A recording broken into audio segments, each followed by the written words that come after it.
Okay. So we're not going to reverse engineer like a particular setup. This is just like the basic, I guess, IST concepts that you would need to start reverse engineering, if that makes sense. Do you think that'd be helpful? Yeah, if I can learn the rules for like Mm-hmm. how to do it. Yeah. Um, so first, just talking about IST. Um, the two major concepts for IST are one is that your visible inventory is actually a sequential list, right? So we see it as broken down into tabs, but the game treats this whole thing as a sequential list with the beginning, like at the weapons, and the end at the key items. Right. Right. So like if you've loaded up a simulator script, right, like it just shows the inventory one slot right after the other. Right. Yes. And that's essentially how it's stored in memory as sort of like a linked list, essentially, a sequential list. And in addition to that, the game has to keep track of how long the list is. So how many slots are in your inventory. And it does so by storing a separate variable called mCount. So if, whenever someone talks about mCount, they're really just talking about the variable assigned to keep track of how many slots are filled in the inventory. So in my inventory right now, if we just count through all of the slots, so not like the individual items, so it doesn't matter that I have two peppers, like peppers takes up one slot. And count up. My inventory currently has an M count of 13, right? There are 13 slots filled. Okay. And one of the reasons why the game needs to know how many slots are filled is that when you go to load a save, the game doesn't the game sort of reuses the basic inventory structure from save file to save file. Like it doesn't take the entire inventory structure out of memory and then rebuild it. All it does is it clears out all of the slots that are currently in your inventory, and then it populates them with the ones that are on the save file. Okay. Okay. I guess the analogy there would be like the game doesn't buy a new backpack for the new save file you load. It just takes the backpack you already have, empties it out, and stuffs in the new items. Okay. So if the game knows that there are 13 slots filled, when I go to load a save, what it'll do is say, okay, I'm going to start at the beginning of the list. I'm going to delete 13 slots that I see, which if I've been keeping track of things correctly, that's all the slots there are. And then I'm going to look into the save file and fill it in with all of the stuff in the inventory in the save file. Okay. All right. So I guess that was a little bit out of context, but now we're ready to start talking about IST, which is that the point of IST at the beginning is to make the game confused about how many slots are actually filled. Right. So certain actions that you take in the game will change your inventory, and then the game will have to update the mCount variable. So if I pick up this axe right here, that will take up a new slot in the inventory, and so the game separately will have to update the mCount to 14. Okay. Right? If I drop an item so that it no longer takes up a slot, the game subtracts one from mCount. Okay, back down to 13. And then if I go and talk to a vendor, so another action that would affect mCount is if I went to a vendor and sold all of the items in one stack to the vendor. Okay. Right? Because that empties that slot, and then the game has to adjust the mCount. So keep those two things in mind. Like if I drop all of the items I have, mCount has to change. It has to decrease. If I sell all the items I have in a slot, mCount also has to change. So in the setup to do IST. Now I'm going to do the arrow list setup here, and you're more familiar with the two bow overload setup, but the principle here is the same. I'm going to get Link into a state where he is holding items,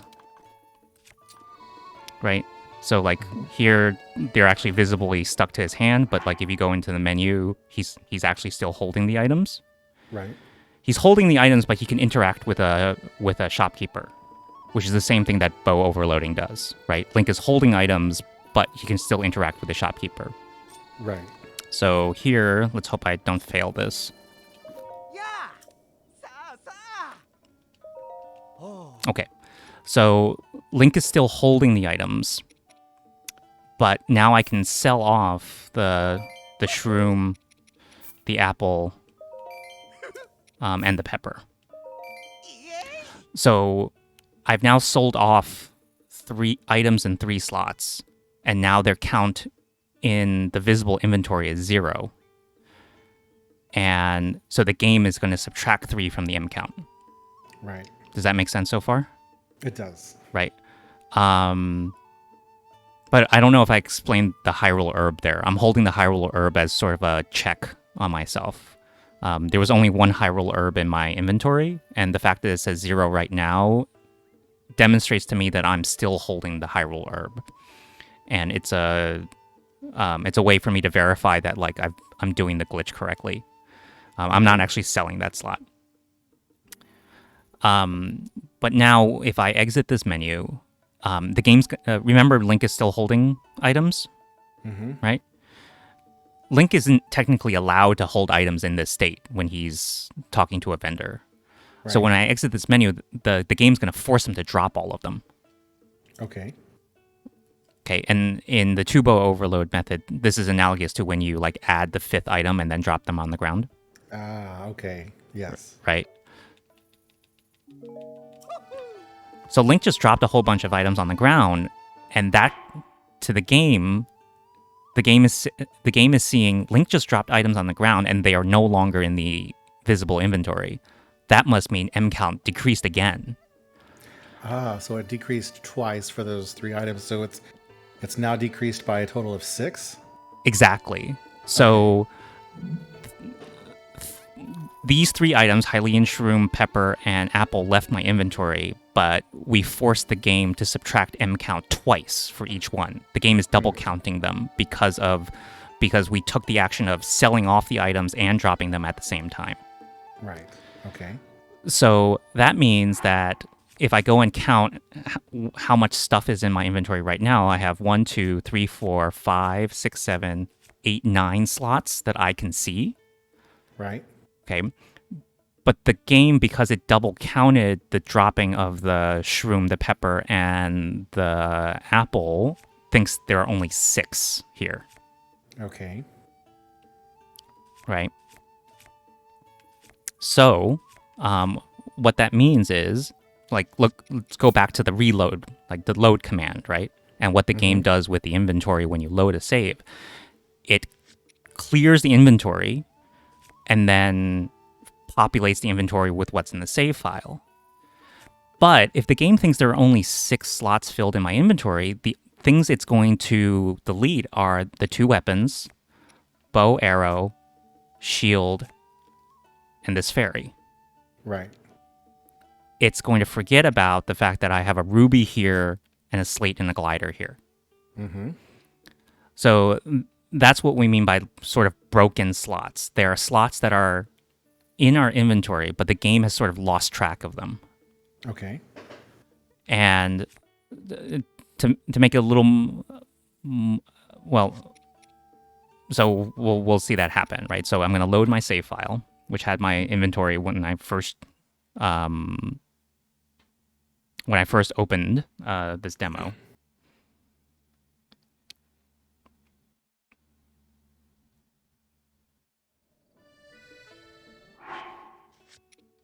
And there's an extra ruby here. And that ruby was transferred in from the previous play of the game. Okay, so the name of the glitch, inventory slot transfer, is sort of like a literal description of what's going on. Like a slot in your inventory from a previous play of the game is being transferred in. It's being kind of merged in with stuff that's coming in from a save file. Okay. So like that's the first thing to think about. So like when you go into like the hundo setup, the whole dropping and picking up and moving things to the back of the inventory, that's setting those that's making sure that those slots appear in the slots that the game has kind of forgotten about. And so they get transferred into the reloaded save file. Okay. And they get stuck at the beginning of this material section. Right. I'm not too clear on like exactly how the game orders it, but yeah, the slots that are transferred in show up at the beginning of each of the tabs here. Okay. So like a duplicated shield will, or it's more accurate to say a transferred in shield appears before the shield that comes in from the save file. I guess that sort of makes sense. Like it's already here, like it was present in the inventory, and then like the later stuff, the stuff in the save file got inserted after it. Okay. Okay. Yeah. And so like in hundo, we do like a lot of dropping and picking up to kind of reorder the inventory so that kind of a particular item is in one of those broken slots at the end. Right. Right. So like kind of the first like IST setup that someone posted was just use diamonds, right, and put the diamonds into the broken slots, saved and reloaded.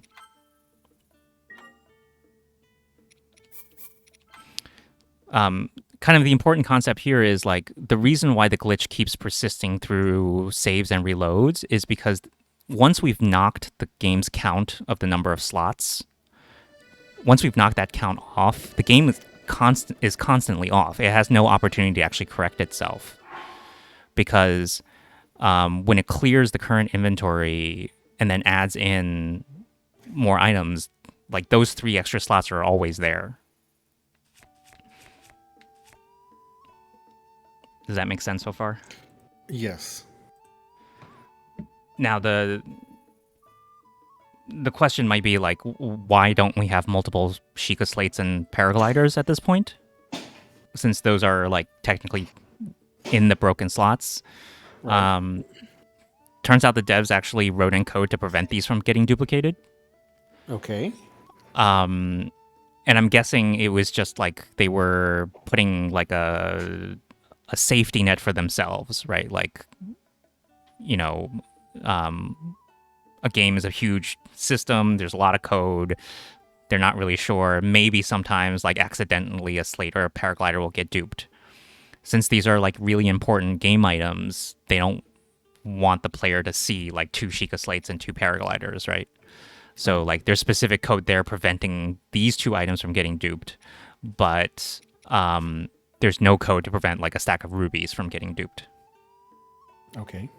So that's lucky for us, right? Because if the paraglider and the Sheikah slate kept getting duped, we would have to keep breaking more slots in order to actually dupe items. So, yes. Yeah. Right. Like, but that happens with the spirit orbs and the hundo IST, where they start getting duped and duping more, and they finally get to a point where only the spirit orbs are duped. Right. And it's why we don't collect Korok seeds in hundo, because we don't want the Korok seed stacks to dupe. Right. Like, so certain key items have that extra safety net preventing them from being duped. Other key items do not. Yeah. But so that's the basic idea of IST, which is get the game to miscount the number of slots that are in the inventory. And then that causes the game to leave behind items in different slots when you reload a save. Okay, so that's just the duping part. Yeah, that's the duping part. That's the duping first part. That's the first part. That's the first part up until the point where you equip your the correct bow, weapon, and shield. Okay, yeah. So now let's get into corruption, which is like the more powerful application of IST, right? Because like there's a limit to like your duping efficiency here, right? Like even getting exponential growth, like you still have to like drop and pick up things, reorder your inventory, and all of that. Corruption is much more powerful. So how does corruption work? And for that, I don't have a visual aid here, but like there are a bunch of like interrelated concepts to keep in mind here. The first, let's start with like an easy one, which is that in addition to Link's equipment being here, represented here as slots in the inventory, Link's equipment is also out here in the overworld. So like, you know, his spear is here, his bow is here, his shield is here, right? And these are actually distinct objects from this shield, this bow, this spear, right? Like they're separate entities in memory. Okay. But the game has code to like keep them in sync as much as possible. Right. Okay. And for the most part, like the developers did a really good job keeping them in sync. So like if, you know, if my potlet here has a durability of 3, right? Because it's badly damaged. Right,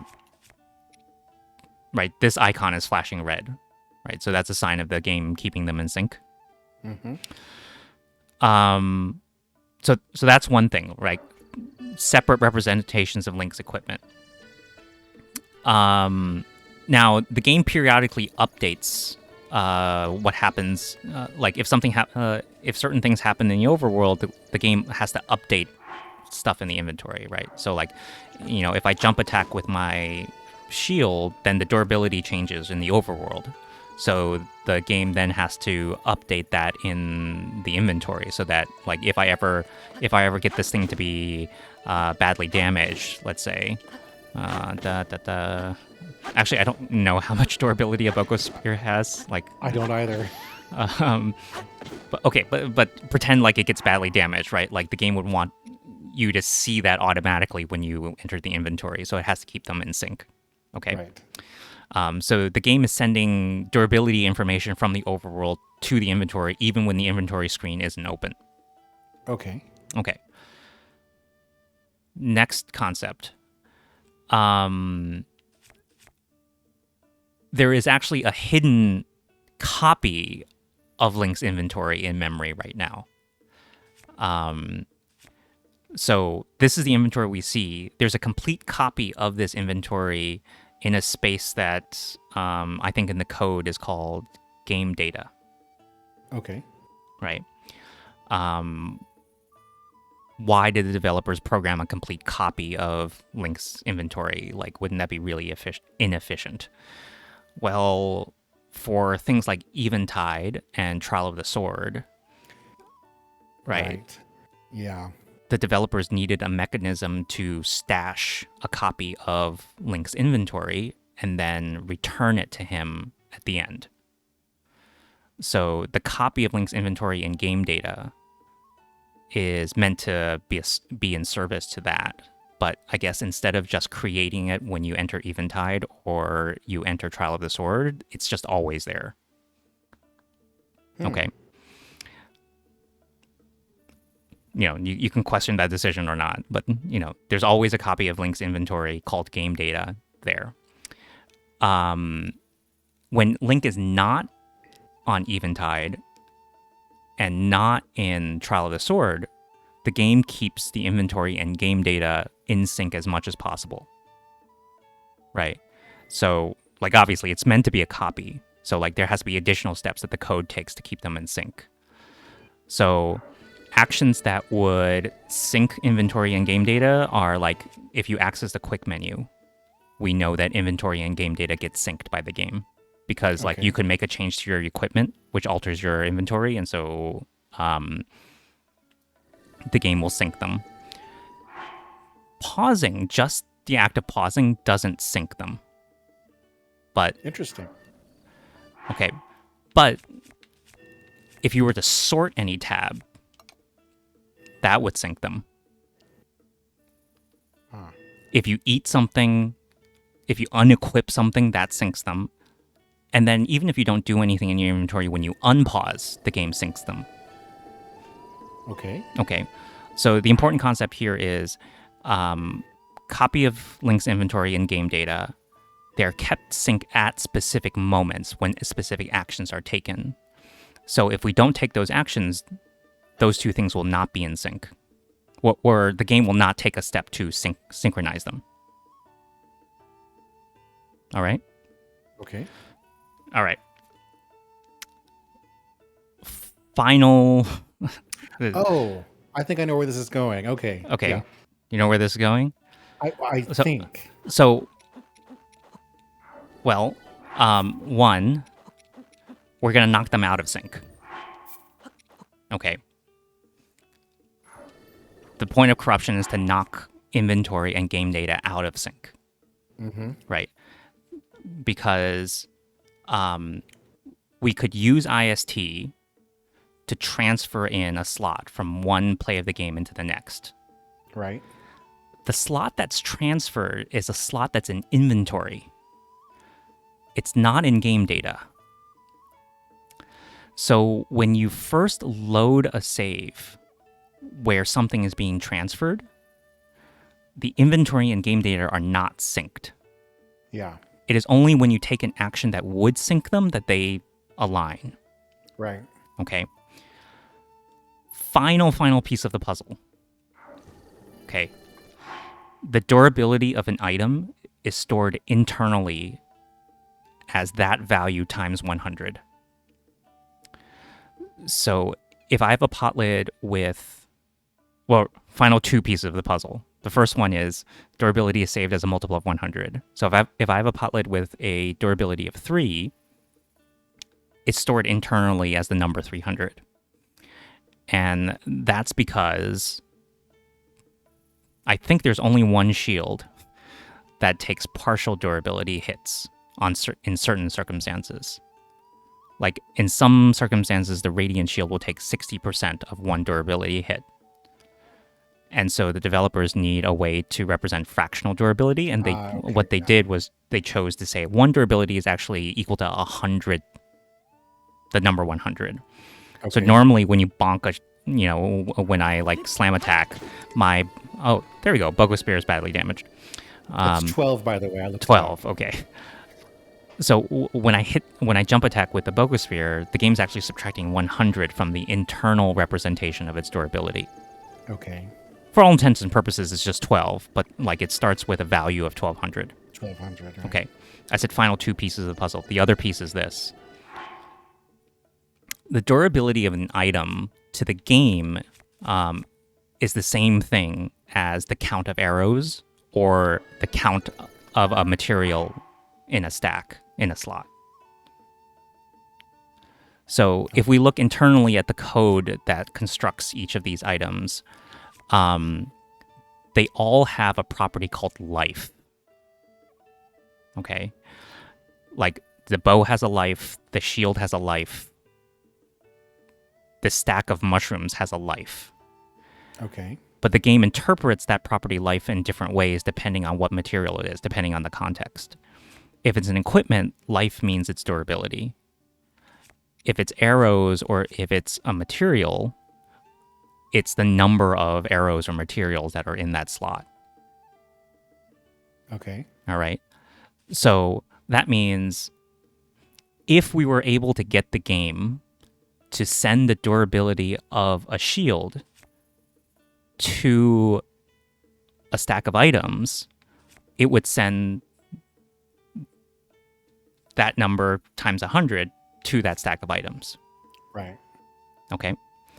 Mm-hmm. So here's how IST does that. Okay, so let me think about the. So actually, I shouldn't have thrown all of these on the ground because I visually can't show this anymore. But if you could imagine for a moment, like what my file looked like before I dropped everything on the ground. You should remember that there was a fairy here in this slot, right? Like I'll pick up the shroom to just visually represent. Like this was a fairy on the save file.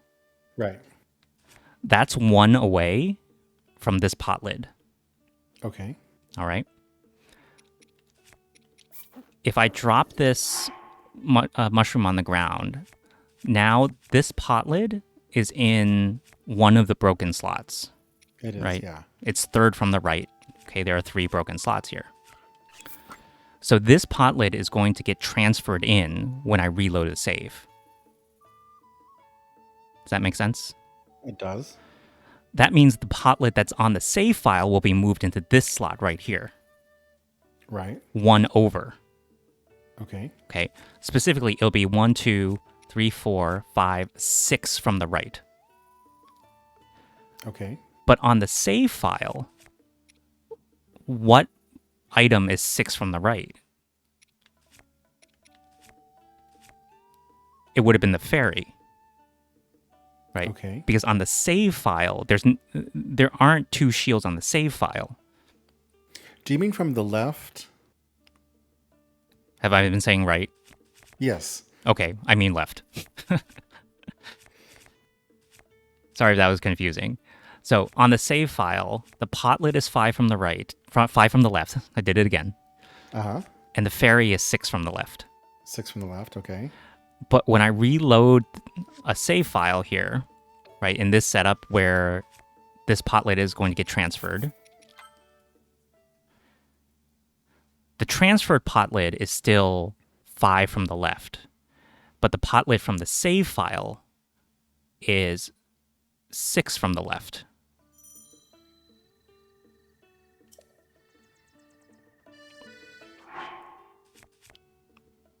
Does that make sense?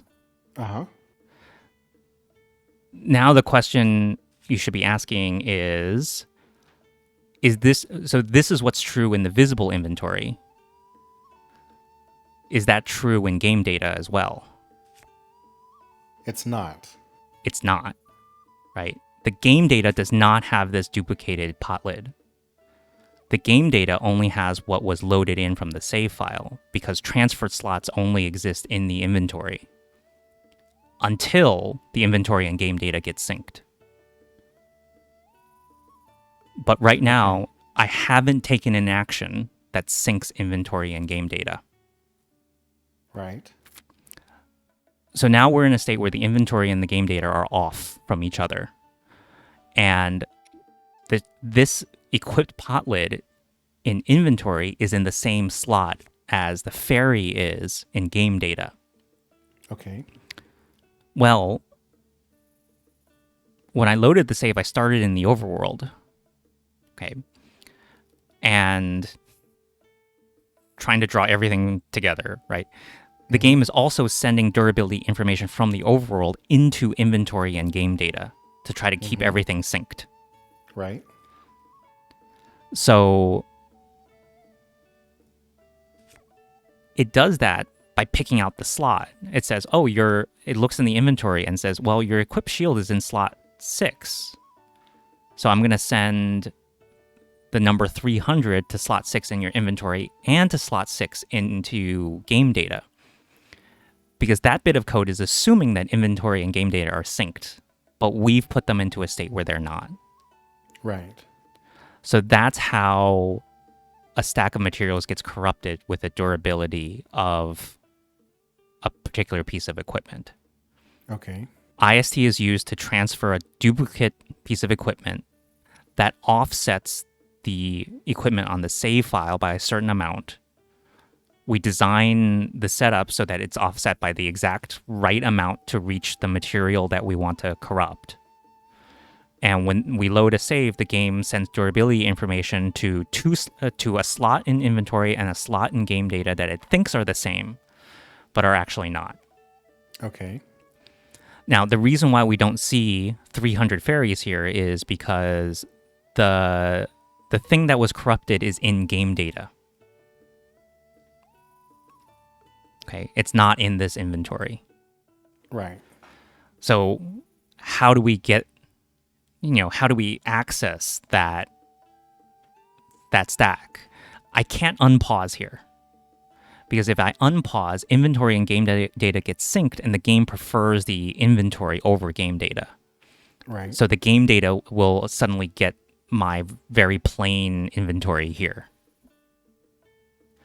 So the way I access the corrupted stack is to save the game.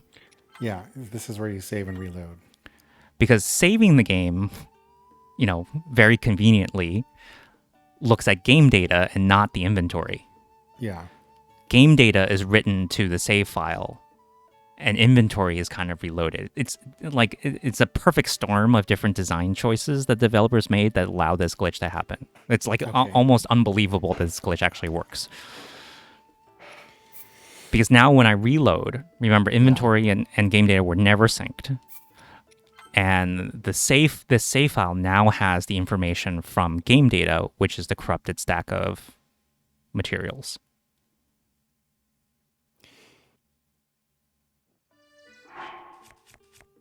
And you have the 1 shield and then 300 fairies. Okay. Yeah. And then it duplicated the. It's still ruby. duplicated a stack of rubies because, again, so both like the basic IST and the corruption are taking place here. Yeah. But in the hundo version of with the corruption, by this point you have the speed food, Mm-hmm. and that's what's getting duplicated at this point in the IST for hundo. Yes, because it's at the end of the inventory. Right. Okay. So,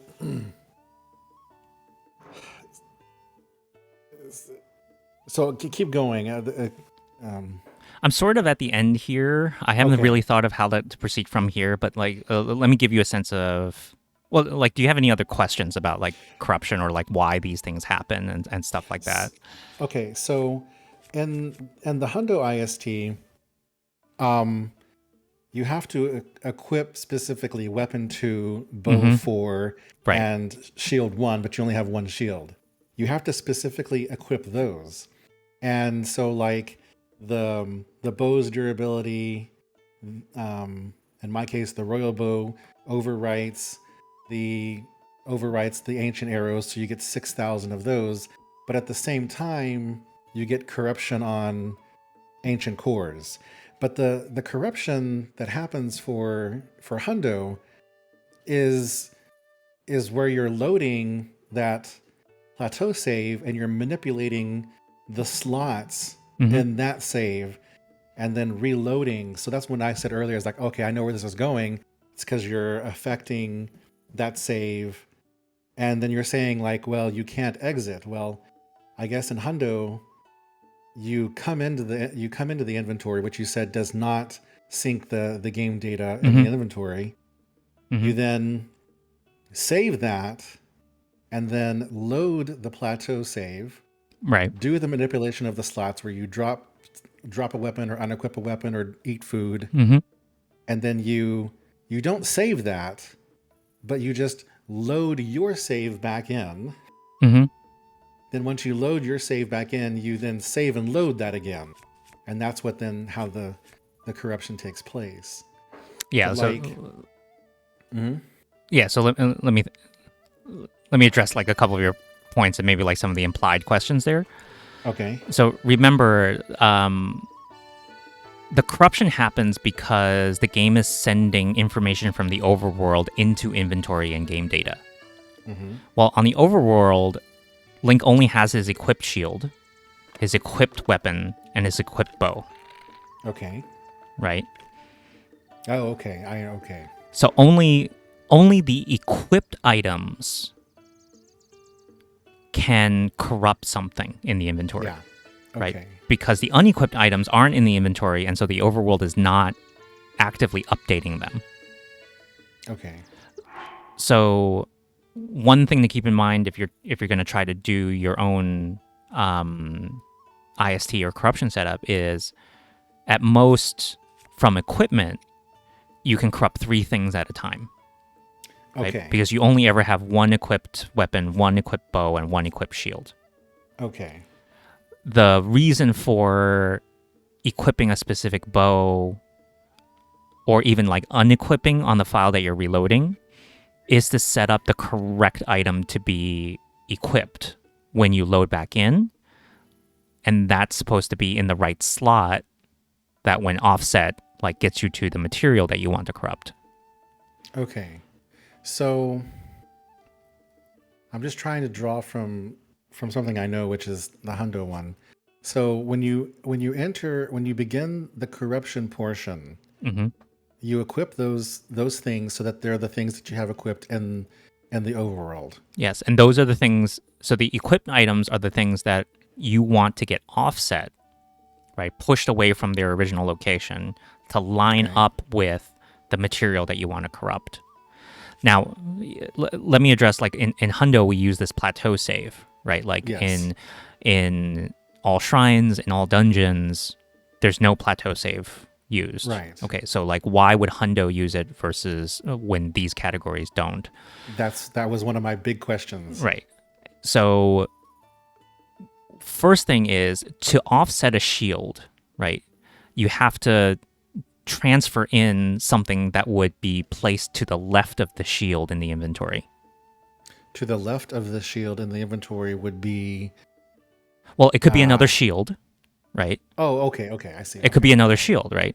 I mean, but it could also be a duplicate arrow, a duplicate bow, or a duplicate weapon, right? If we duplicated a weapon, or if we transferred a weapon, the shield will get pushed down one space as well, right?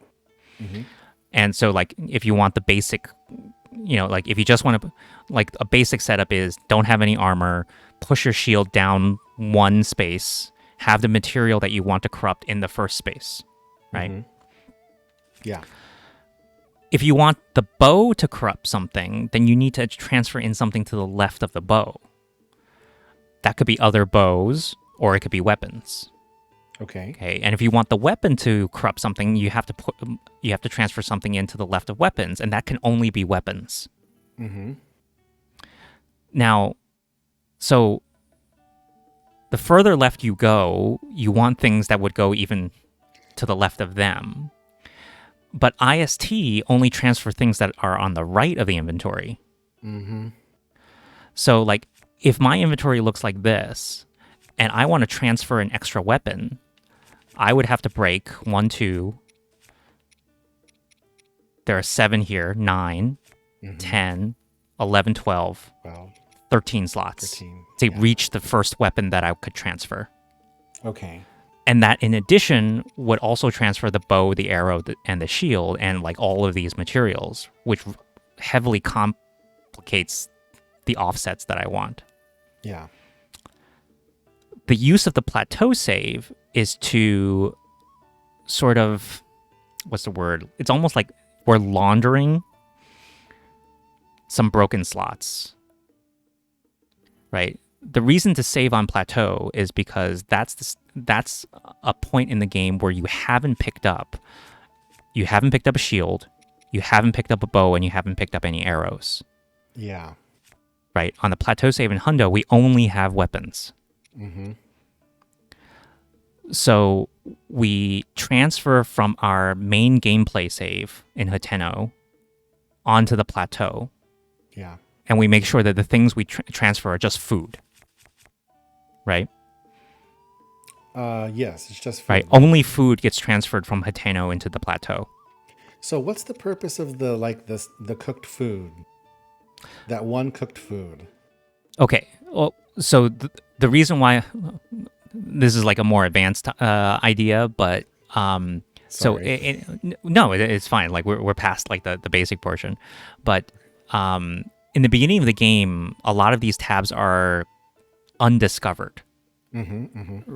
Right, meaning so do you see how like I don't actually have an armor tab here? Like the game just skips right over it. Yeah. It's because in this save file I haven't gotten any armor yet. Well, I don't fully understand this part, but if you're trying to transfer into a save file where that tab has been undiscovered, those items won't transfer at all. Okay. And when you first come out of SOR, your food tab is undiscovered. Okay, yeah. So if we want to transfer in food from Hateno into a plateau save, that plateau save has to have a discovered food tab. And so the stake there is specifically to just allow the transfer of food in. Okay. Now, why do we want to transfer food? Food is easy to get rid of. Yeah, you just eat it. You just eat it, right? Materials you have to drop. Yeah. So it's really easy to just eat all your food. And then why are there 6 weapons on the plateau save? Well, we want the way things are set up, the maximum offset we want is 6. Right. So, because by that time, we have 8 slots broken. 2 are occupied by the slate and the paraglider, and so then we use the rest of those 6 slots for doing our work. Right. And so maximum we can transfer from the plateau save in hundo is 6 weapons. It's very important that on our main gameplay we only have 2 weapons, because at this point we haven't expanded our inventory and all, and so there are only 8 slots. Yeah. So 8, it doesn't come up a lot, but if you transfer in too many weapons, you start losing weapons because the game just says, "Oh, you can't have this many weapons. I'm just going to delete them." Yeah. So in hundo, the point of the plateau save is to allow us to easily offset all of our stuff by 6. Right. So when we then reload back into the Hatano save, initially you see all 6 or however many. So if you, let's say like in the first round, you drop 3 weapons. So when you come back to the Hatano save, you're going to have 3 weapons from the plateau save plus the 2 weapons you already had. Right. Okay.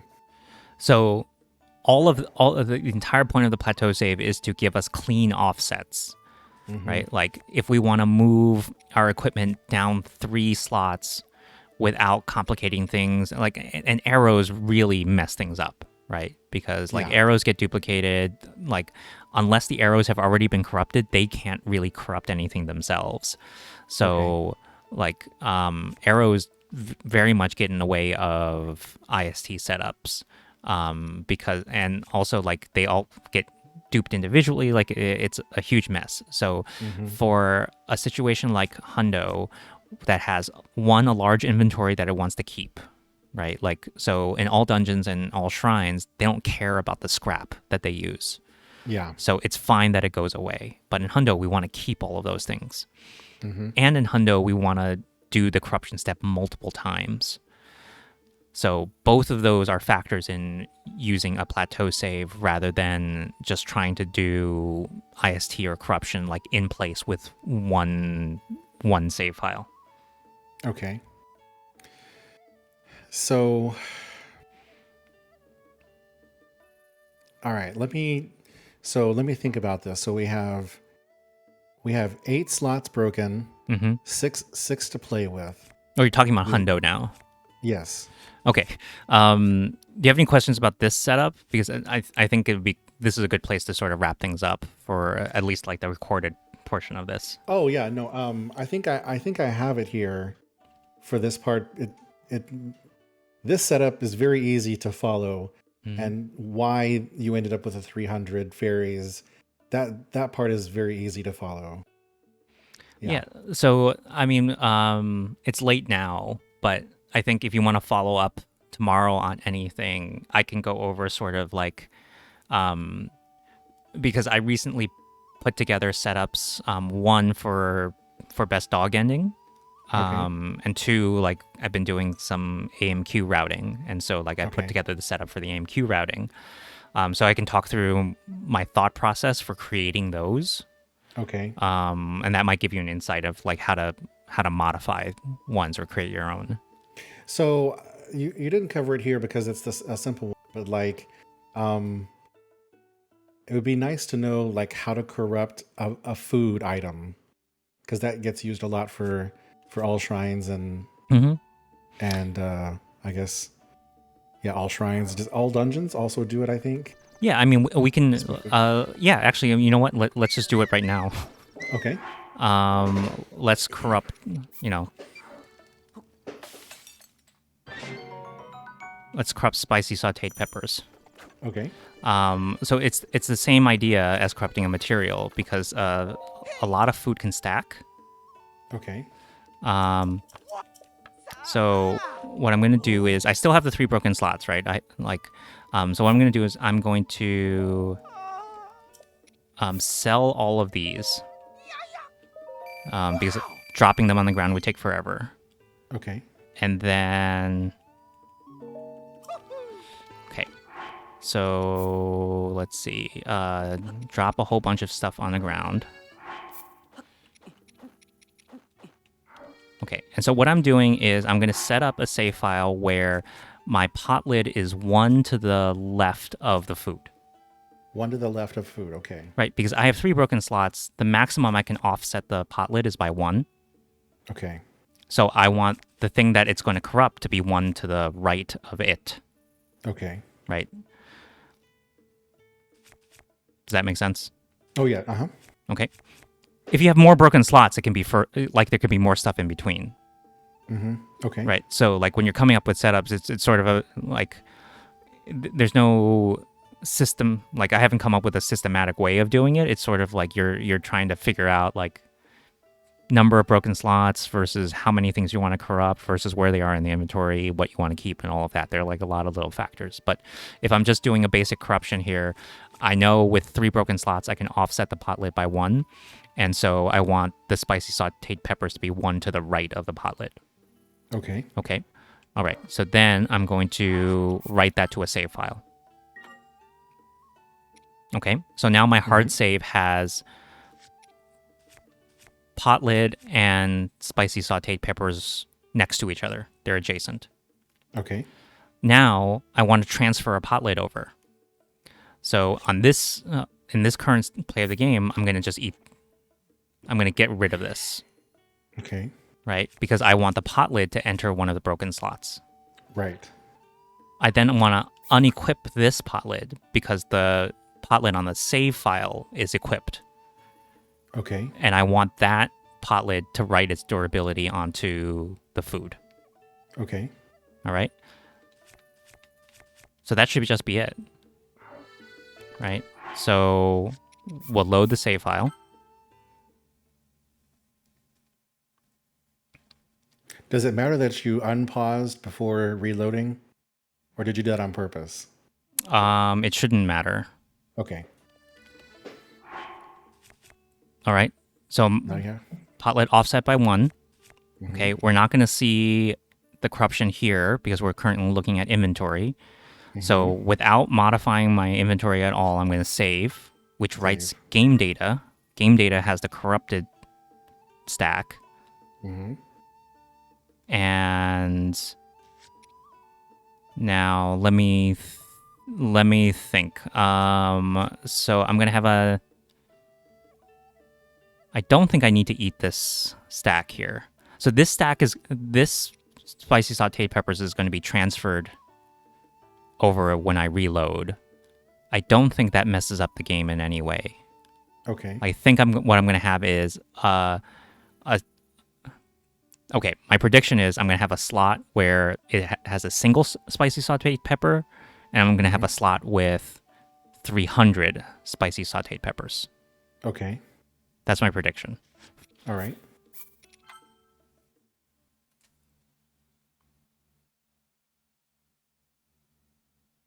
We'll see if I'm right or wrong, actually. I haven't tested this in the simulator, so I don't know exactly what will happen. So let's take a look. We reloaded. Okay, I have 2 stacks, right? So if I eat this stack, it disappears. Yeah. So there was only 1 there. And for this stack, I should be able to repeatedly eat it. Yep. Okay. Yeah. So that's how you think of, like, if I want to do this, what do I need to set up? So is there really 300 of them? Like, so if you were to sit here and eat 300 of them, it would then go out? Yeah. Okay. Yeah. There are actually 300 of them right now. 300 spicy sauteed peppers. That's going to take forever.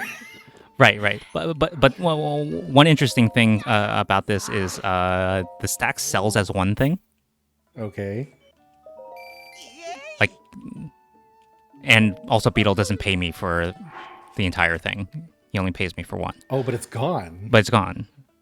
Yeah. Oh. So it sells as one thing, but when you eat it, it's multiple things. But yeah, Fascinating. yes. Okay. So the way to think about corruption, or the way to start thinking about corruption setups is what do I want to corrupt? Where is it going to be in my inventory? And then relative to all the other stuff that I want. And then how much do I need to offset my shield, my bow, or my weapon in order to have it reach that slot? Okay. Okay, I'm going to pause there. I need to go to bed. Okay. Thank you. That helps a lot. I'm going to sit here. Now that I have that, I'm going to sit here and I'm going to see if I can work through this manually in my head and with a spreadsheet and see if I can get it to see where everything is moving. Yeah, But in order to corrupt a speed food after like doing all this stuff, that means I'm going to have like 20 something broken slots. right. So I'll outline the idea for you, and then we can explore it like tomorrow or another day. But Okay. basically, the way you might adapt it to hundo is you transfer the speed food onto your plat save. Okay. You do the corruption on Plateau.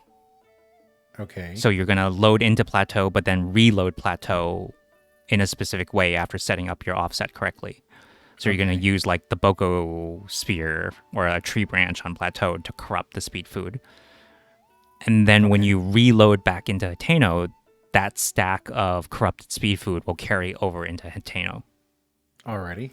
So that's the basic concept there. Yeah, so because the large inventory in hundo would get in the way of corrupting it in Hateno, but if you do it in Plateau and then transfer it to Hateno, it should work. Okay. Alrighty. Well, I'm gonna play with this and see if I can get down just the setup the way it is, and then yeah. Okay. Well, thank you so much, Tao. I appreciate it. Yeah. Have a good night. All right. Good night.